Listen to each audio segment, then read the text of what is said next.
Hello students, welcome to our online classes. How are you? Students, today we will read our English reader Honeydew books first poem The Ant and the Cricket. Students, हमने इसका first page हमने last video में read कर लिया था। इसका next page number 22 आज हम रीड करेंगे।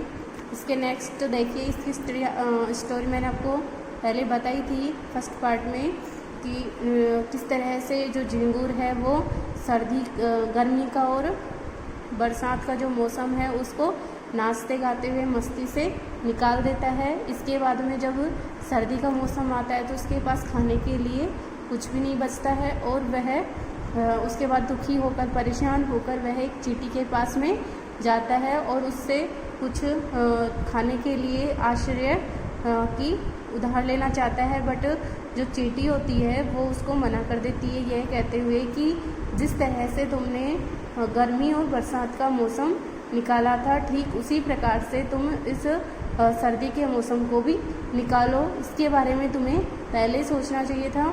तो ये सब कहते हुए उसको निकाल देती है और झिंगुर के माध्यम से इसमें जो मनुष्य की कंपेरिजन की गई है, झिंगुर के माध्यम से 2 लेग इट मीन्स 4 लेग का जो झिंगुर होता है उससे इस पोइम में 2 लेग जिसका मतलब होता है जो मनुष्य है उससे कंपेरिजन हो रही है कि मनुष्य की प्रकृति, मनुष्य का नेचर भी कुछ इसी तरह का है कि वह अपने फ्यूचर के बारे में नहीं सोचते हुए जो प्रेजेंट का जो टाइम होता है उसे हंसी खुशी में बिता देता है और बाद में जब झिंगुर की तरह उसके पास कुछ नहीं होता है खाने पीने के लिए या फिर उसके लिए आश्रय के लिए कुछ भी नहीं होता है तो वह भी उसी की तरह बहुत परेशान हो जाता है और इधर उधर उधार मांगने के लिए घूमता रहता है। तो इसी की स्टोरी इस पोएम में नेक्स्ट हम देखेंगे। Says the ant to the cricket.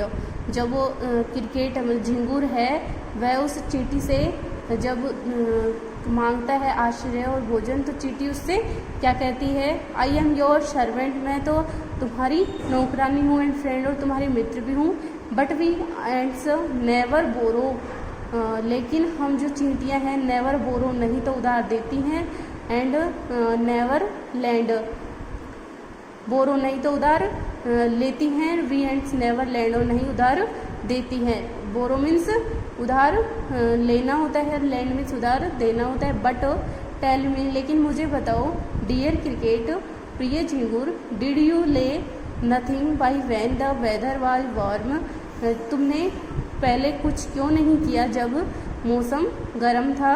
क्योथ the cricket not, cricket बोला नहीं। My heart was so light, मेरा जो हृदय था वो बहुत प्रसन्न था। लाइट से यहाँ पे मीन से इसका बहुत प्रसन्न था। That I सैंग day and night, और मैं दिन और रात क्या करता रहा, केवल गाता रहा। फॉर ऑल नेचर लुक्ड गे, और मुझे पूरी प्रकृति बहुत ही प्रसन्न दिखाई दी। यू सैंग सर, तुमने बहुत गाया है श्रीमान जी। यू से, आपने गाया है। गो देन, अब जाओ। सेज द एंट, चींटी ने कहा। चींटी ने कहा कि श्रीमान जी आपने बहुत गा लिया, अब जाओ यहाँ से। And dance the winter away, और अब डांस करके सर्दी को भगाओ। Thus ending he hastily lifted the wicket, इस प्रकार से जल्दी से उसने अपना दरवाज़ा बंद कर दिया। And out of the door turn the poor little cricket, और उस बेचारे छोटे से झिंगुर को उसने गेट से बाहर कर दिया। Folks call this a fable, folks means लोग होते हैं, लोग इसको एक नीति, फेबल मैंने बताया था आपको स्टार्ट में भी, फेबल मीन्स एक नीति कथा होती है। वह नीति कथा किसे कहते हैं, जिससे हमें मोरल एक शिक्षा मिलती है, तो लोग इसे एक नीति कथा मानते हैं। आई शैल वॉन्ट इट ट्रू, लेकिन मैं इसे सत्य मानता हूँ। ऐसा कौन कह रहा है, ऑथर, ये पोइट है वो कह रहा है। पोइट कौन है इसका पोइट है एसोप्स फेबल, ये एसोप की है। फॉक्स कॉल दिस, इसमें ऑथर क्या कह रहा है कि मैं इसे सत्य मानता हूँ, लोग तो इसे एक नीति कथा ही मानते हैं। सम क्रिकेट्स हैव 4 legs, कुछ झिंगुर 4 पैर वाले होते हैं, एंड सम हैव 2, और कुछ 2 रखते हैं। 2 रखने वाले कौन है यहाँ पर? मनुष्य है, क्योंकि मनुष्य भी उसी 4 लेग्स वाले झिंगुर की तरह है। ओके स्टूडेंट्स, आपको पोइम समझ में आ गई होगी। इसके क्वेश्चन आंसर की PDF मैं आपको सेंड कर दूंगी, तो आप इसे नोटबुक में करें और लर्न भी करें। यदि कोई प्रॉब्लम हो तो मेरे साथ कंसल्ट करें। Okay, thanks.